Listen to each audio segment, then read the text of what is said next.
കഴിഞ്ഞ സാമ്പത്തിക വർഷം ഉത്തർപ്രദേശ് വളർന്നത് 15.3% നിരക്കിലാണ്. കേരളമോ വെറും 10%. ഈ ഒരു ഗ്യാപ്പ് അതാണ് നമ്മൾ ഇന്ന് നോക്കാൻ പോകുന്നത്. സത്യം പറഞ്ഞാൽ നമ്മൾ മലയാളികൾക്ക് ഒരു പ്രത്യേക അഭിമാനമുണ്ട്. Education, health care, quality of life, ഇതിലെല്ലാം നമ്മൾ ഇന്ത്യയിലെ ഏറ്റവും മികച്ച സംസ്ഥാനങ്ങളിൽ ഒന്നാണ്. സാമ്പത്തിക വളർച്ചയുടെ കാര്യം വരുമ്പോൾ ദ റിയാലിറ്റി ഈസ് ഷിഫ്റ്റിംഗ്. ഞാൻ പറയുന്ന ഒന്ന് ശ്രദ്ധിക്കണം. ക്ലൈന്റ് അസോസിയേറ്റ് എന്നൊരു വലിയ വെൽത്ത് മാനേജ്മെന്റ് ഫേം അവരുടെ state of India state 2026 report ഈ അടുത്ത് പുറത്തുവിട്ടു. ഈ റിപ്പോർട്ടിലെ ഡേറ്റ നമ്മൾ ഓരോരുത്തരും നിർബന്ധമായും അറിഞ്ഞിരിക്കേണ്ട ഒന്നാണ്. എന്തുകൊണ്ടാണ് അങ്ങനെ പറയുന്നതെന്നല്ലേ? കാരണം ഇന്ത്യയിലെ മൊത്തം GDPയുടെ 48% ഇപ്പോൾ വെറും 5 സംസ്ഥാനങ്ങളുടെ കയ്യിലാണ്. മഹാരാഷ്ട്ര, തമിഴ്നാടു, ഉത്തർപ്രദേശ്, കർണാടക ആൻഡ് ഗുജറാത്ത്. ഇതിൽ മഹാരാഷ്ട്ര ഒറ്റയ്ക്ക് രാജ്യത്തിന്റെ 13.3% ഉൽപാദനം നടത്തുന്നുണ്ട്. മൊത്തം സാമ്പത്തിക വളർച്ച അവിടെ നിൽക്കട്ടെ, പുറത്തു നിന്നുള്ള നിക്ഷേപം അഥവാ ഫോറിൻ ഡയറക്ട് ഇൻവെസ്റ്റ്മെന്റ് എങ്ങോട്ടാണ് പോകുന്നത് എന്ന് ശ്രദ്ധിച്ചിട്ടുണ്ടോ? കഴിഞ്ഞ വർഷം ഇന്ത്യയിലേക്ക് വന്ന ഇക്വിറ്റി FDIയിൽ 83% പോയത് ഈ പറഞ്ഞ 5 സംസ്ഥാനങ്ങളിലേക്കാണ്. ബാക്കിയുള്ള 17% വേണ്ടിയാണ് നമ്മൾ ഉൾപ്പെടെയുള്ള മറ്റു രാജ്യത്തെ മുഴുവൻ സംസ്ഥാനങ്ങളും അടികൂടുന്നത്. Capital is completely unsentimental. അതിന് ചരിത്രമോ പാരമ്പര്യമോ ഒന്നുമില്ല. എവിടെയാണോ ഇൻഫ്രാസ്ട്രക്ചർ റെഡി ആയിട്ടുള്ളത്, എവിടെയാണോ റെഡ് ടേപ്പ് കുറവ്, അങ്ങോട്ട് അതൊഴുകും. നമ്മൾ എപ്പോഴും പിന്നിലാണെന്ന് കരുതിയിരുന്ന സംസ്ഥാനങ്ങളുടെ കാര്യം ശ്രദ്ധിച്ചിട്ടുണ്ടോ? അസം കഴിഞ്ഞ 5 വർഷം കൊണ്ട് 17.3% നോമിനൽ GDP CAGR വളർന്നിട്ടുണ്ട്. അവർ ആദ്യം ചെയ്തത് എന്താണെന്നോ? കേന്ദ്ര ഫണ്ട് ഉപയോഗിച്ച് റോഡുകളും പാലങ്ങളും പണിതു. ഇൻഫ്രാസ്ട്രക്ചർ വന്നപ്പോൾ ഇൻവെസ്റ്റ്മെന്റ് താനേ വന്നു.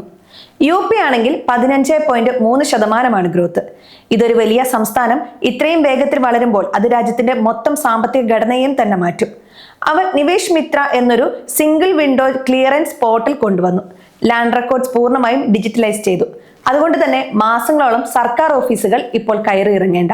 ഈ ഒരു മാറ്റം കൊണ്ടാണ് അവർക്ക് ഇലക്ട്രോണിക്സ്, ഡിഫൻസ്, മാനുഫാക്ചറിംഗ് ഒക്കെ വലിയ തോതിൽ ആകർഷിക്കാൻ കഴിഞ്ഞത്.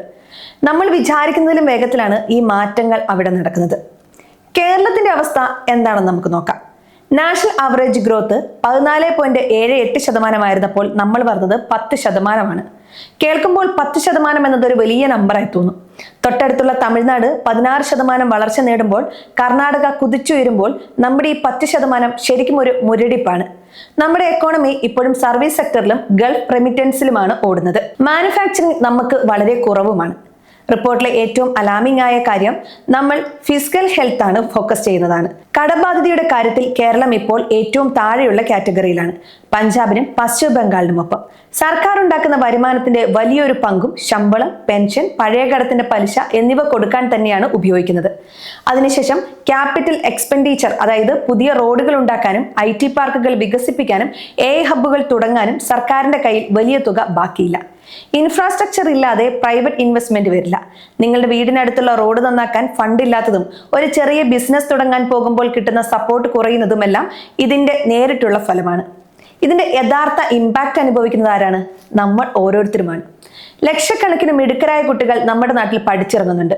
പക്ഷെ അവർക്ക് ജോലി ചെയ്യാൻ വലിയ കമ്പനികൾ ഇവിടെ വരുന്നില്ല. അതുകൊണ്ട് തന്നെ അവർ ബാംഗ്ലൂരിലേക്കും ചെന്നൈയിലേക്കും പൂനെയിലേക്കും ഒക്കെ പോകുന്നു. നമ്മൾ നമ്മുടെ നികുതി പണം ഉപയോഗിച്ച് ഈ കുട്ടികളെ പഠിപ്പിക്കുന്നു. എന്നിട്ട് ആ ക്വാളിറ്റി ഹ്യൂമൻ ക്യാപിറ്റൽ മുഴുവൻ തമിഴ്നാടിന്റെയും കർണാടകയുടെയും GDP വളർത്താൻ നമ്മൾ കയറ്റി അയക്കുകയാണ്. മുമ്പ് നമ്മൾ ഗൾഫിലേക്കാണ് പോയിരുന്നതെങ്കിൽ ഇന്നത് അയൽ സംസ്ഥാനങ്ങളിലേക്കാണ്.